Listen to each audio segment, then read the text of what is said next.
एक स्त्री ने एक संत से आग्रह किया वो हमारे घर में आए और हमारे बीमार पिता से मिले। स्त्री ने यह भी बताया कि उसके बुजुर्ग पिता उसकी पलंग से उठ भी नहीं सकते।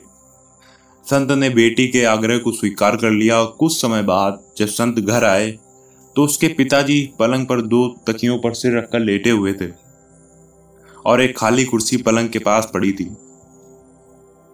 संत ने सोचा कि शायद मेरे आने की वजह से ये कुर्सी यहाँ पहले से रख दी गई है। संत ने पूछा कि मुझे लगता है कि आप मेरे ही आने की उम्मीद कर रहे थे। तो स्त्री के पिताजी ने कहा कि नहीं, तो आप कौन है, मैं जानता नहीं। तो संत ने अपना परिचय दिया और फिर कहा तो मुझे खाली कुर्सी देखकर लगा कि आप शायद मेरे आने का इंतजार कर रहे थे। तो स्त्री के पिता ने कहा वो बात यह नहीं है, आपको अगर बुरा ना लगे तो कमरे का दरवाज़ा बंद करेंगे क्या। संत को यह सुनकर थोड़ी हैरत हुई, लेकिन फिर भी उन्होंने दरवाज़ा बंद कर दिया। पिता बोले कि दरअसल इस खाली कुर्सी का राज मैंने आज तक किसी को भी नहीं बताया, अपनी बेटी तक को भी नहीं। पूरी जिंदगी में जान नहीं सका कि प्रार्थना कैसे की जाती है। मंदिर में जाता था तो पुजारी के श्लोक सुनता था, वे तो सिर के ऊपर से गुजर जाते थे, कुछ भी पल्ले नहीं पड़ता था। मैंने फिर प्रार्थना की कोशिश करना छोड़ दिया। 4 साल पहले मेरा एक दोस्त मुझे मिला। उसने मुझे बताया कि प्रार्थना कुछ और नहीं, भगवान से सीधे संवाद का माध्यम होती है। उसी ने सलाह दी कि एक खाली कुर्सी अपने सामने रखो और फिर विश्वास करो कि भगवान वहाँ खुद ही विराजमान है। अब भगवान से तुम ठीक वैसे ही बात करना शुरू करो जैसे कि तुम अभी मुझसे कर रहे हो। मैंने ऐसा ही करके देखा, मुझे काफ़ी अच्छा लगा।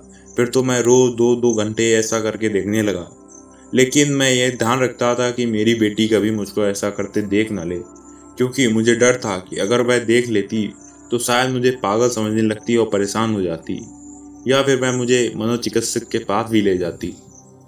यह सुनकर संत ने बुजुर्ग के लिए प्रार्थना की और सिर पर हाथ रखा और भगवान से बात करने के क्रम को जारी रखने के लिए कहा।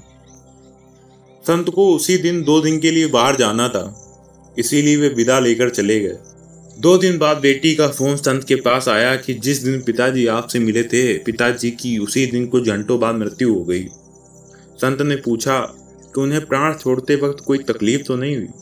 तो बेटी ने जवाब दिया, नहीं, मैं जब घर से काम पर जा रही थी तो उन्होंने मुझे बुलाया और मेरा प्यार से माथा चूमा।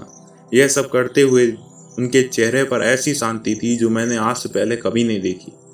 जब मैं वापस आई तो वे हमेशा के लिए आंखें मूंद चुके थे, लेकिन मैंने एक अजीब सी चीज भी देखी।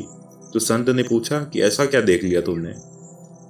तो उसने बताया कि पिताजी ऐसी मुद्रा में थे जो कि खाली कुर्सी पर किसी की गोद में अपना सिर झुकाए हो।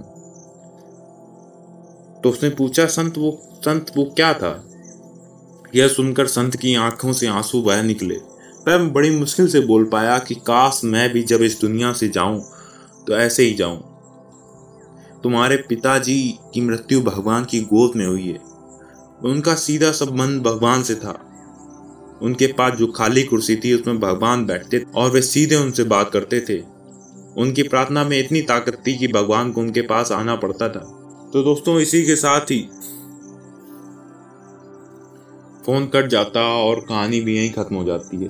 तो दोस्तों, अगर ये वीडियो आपको पसंद आई हो तो प्लीज़ वीडियो को लाइक और चैनल को सब्सक्राइब जरूर कीजिएगा और कमेंट में जरूर बताइएगा कि वीडियो कैसी लगी। चलिए मिलते हैं किसी नई वीडियो में ऐसे नए टॉपिक के साथ, तब तक के लिए धन्यवाद।